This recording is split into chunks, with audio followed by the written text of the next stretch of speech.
महाराष्ट्रातील सर्वात मोठ्या ग्रीनफील्ड प्रकल्पांपैकी एक असणारा शक्तिपीठ महामार्ग सुधारित आराखड्यानंतर पुन्हा एकदा चर्चेत आलेला आहे।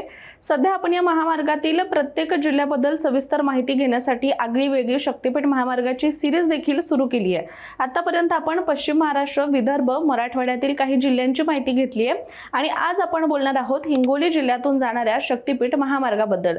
दरम्यान राज्यात इतर ठिकाणी या महामार्गाला रद्द करण्यात यावा यासाठी मोठ्या प्रमाणात आंदोलन आजपर्यंत करण्यात आलेलं आहे। मात्र हिंगोलीमध्ये स्थानिकांची आणि शेतकऱ्यांची नेमकी याबद्दलची काय भूमिका आहे, त्याचबरोबर हा महामार्ग हिंगोलीच्या नेमक्या कोणत्या गावातून जाणार, अशा अनेक महत्त्वाच्या मुद्द्यांवर आपण बोलणार आहोत। त्यामुळे हा व्हिडिओ तुम्ही शेवटपर्यंत नक्की बघा। नमस्कार, मी रामेश्वरी आणि तुम्ही पाहताय कट टू कट। राज्यातील 21 धार्मिक स्थळ, 13 जिल्हे आणि 40 तालुक्यांमधून जाणारा सुमारे 856 किलोमीटर लांबीचा बहुचर्चित प्रकल्प म्हणजेच शक्तिपीठ महामार्ग महाराष्ट्र शासनाने एप्रिल 2026 मध्ये शक्तिपीठ महामार्गाचा सुधारित आराखडा मंजूर केला आणि त्यानंतर यात हे बदल झालेले आहेत। मी असं म्हणण्याचं कारण म्हणजे आधी हा महामार्ग 12 जिल्ह्यातून जाणारा आणि 802 किलोमीटर लांबीचा होता। दरम्यान शक्तिपीठ महामार्गाच्या मूळ आराखड्यामध्ये 2026 मध्ये महत्त्वपूर्ण सुधारणा करण्यात आल्या असून या पार्श्वभूमीवर हिंगोली जिल्ह्यातूनही शक्तिपीठ महामार्ग जाणार हे आता निश्चित झालेलं आहे। मात्र सुधारित आराखड्यानुसार हिंगोलीतील काही मार्गांमध्ये बदल करण्यात आल्याचं देखील सांगितलं जातंय। विशेषतः बसंबा परिसरामध्ये जमीन अधिग्रहणाची अधिकृत अधिसूचना जारी करण्यात आली असून ही अधिसूचना जिल्ह्यातील कार्यालयाच्या अधिकृत संकेतस्थळावर प्रसिद्ध करण्यात आल्याची माहिती देखील समोर आली आहे।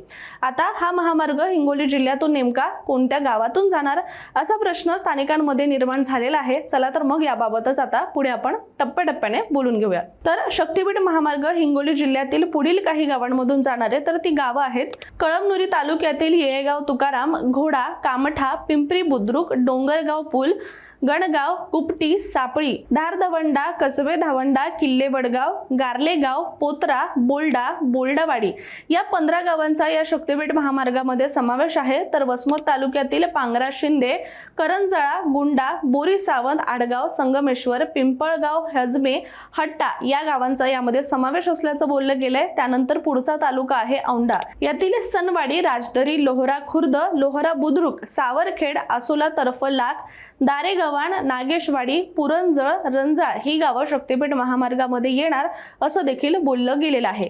यामुळे अनेक शेतकरी आता भूमिहीन सुद्धा होतील। यात वसमत तालुक्यातील शेती ही पूर्णपणे पाण्याखालील बागायती शेती असून शासनाने आखलेल्या या व्यावसायिक प्रकल्पामुळे शेतकऱ्यांचं कधीही न भरून येणारं हे नुकसान होत असल्याचं देखील म्हटलं जात आहे। शेतकऱ्यांना बेसावत ठेवून महामार्गाचं काम अन्याय पद्धतीने रेटण्याचा सरकारचा प्रयत्न सुद्धा काही भागांमध्ये निषेधार्थ असल्याचं बोललं गेलेलं आहे आणि काही शेतकऱ्यांच्या अशा भावना आहेत। पण आपण बळीराजाच्या मताचा विचार केला तर आपल्या लक्षात येईल की जे शेतकरी फक्त शेतीवर अवलंबून आहेत त्यावरच त्यांचा उदरनिर्वाह होतो, त्यांचं घर चालतं, तेच जर त्यांच्याकडून हिरावून घेतलं जाणार असेल तर मग ते कसे जगणार अशी भीती सुद्धा आता शेतकऱ्यांमध्ये वारंवार निर्माण होते आणि त्याबद्दलच या तक्रारी पुढे येत आहेत। त्यामुळे मोठ्या संख्येने हिंगोलीसह इतर जिल्ह्यातील शेतकरी बांधव सुद्धा शक्तिपीठ महामार्ग हा रद्दच करावा अशी विनंती सुद्धा करताना आपल्याला दिसत आहे। इतकंच काय तर यानंतर शेतकऱ्यांनी शक्तिपीठ महामार्गाला विरोध करायला सुरुवात केली। यासाठी शेतकऱ्यांनी रास्ता रोको, मोर्चा, त्याचबरोबर उपोषण सुद्धा आपण केल्याचं पाहिलेलं आहे आणि शेतकऱ्यांना या महामार्गाचं महत्त्व पटवून देण्यासाठी मात्र प्रशासनाने देखील शेतकऱ्यांशी संवाद साधलेला आहे आणि हा महामार्ग पूर्ण करण्यासाठी, जमिनी संपादित करण्यासाठी प्रशासनाकडून सुद्धा काही प्रयत्न सुरू आहेत। यामागचं कारण म्हणजे शक्तिपीठ महामार्ग हा मुख्यमंत्री देवेंद्र फडणवीस यांचा ड्रीम प्रोजेक्ट आहे आणि त्यांनी एकदा विधानसभेतील भाषणामध्ये याबद्दल एक विधान सुद्धा केलं होतं की शक्तिपीठ महामार्गाच्या मार्गामध्ये बदल नक्कीच होईल पण तो पूर्ण होणारच। त्यामुळे कोणत्याही परिस्थितीमध्ये हा मार्ग पूर्ण करण्यासाठी सरकार प्रयत्नशील असल्याचं सुद्धा वारंवार आपल्याला दिसून येत आहे। आता राहिला दुसरा आणि सगळ्यात महत्त्वाचा मुद्दा म्हणजेच राज्य सरकारने केलेल्या दाव्यानुसार शक्तिपीठ महामार्ग हा राज्यातील अनेक महत्त्वाच्या आणि प्रसिद्ध धार्मिक स्थळांशी सुद्धा जोडला जाणार आहे।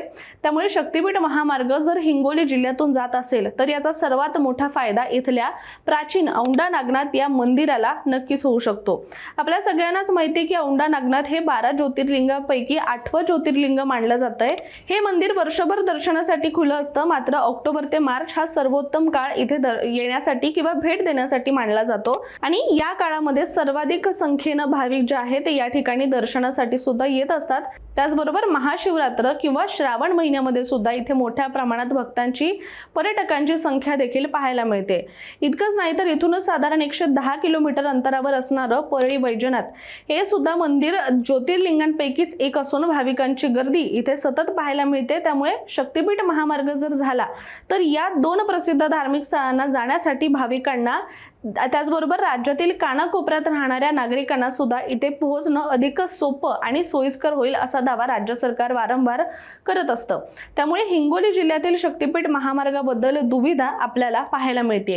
एक म्हणजे जो विकास होण्याबद्दलच्या आशा दाखवतो, तर दुसरीकडे मात्र इथल्या बळीराजाच्या चिंतेचा विषय। त्यामुळे यात पुढे नेमकं आता काय होणार हे पाहणं महत्त्वाचं ठरणार आहे। त्यामुळे तुर्तास आपण इथेच थांबूया आणि भेटूया पुढच्या व्हिडिओमध्ये वेगळ्या जिल्ह्याच्या माहितीसोबत।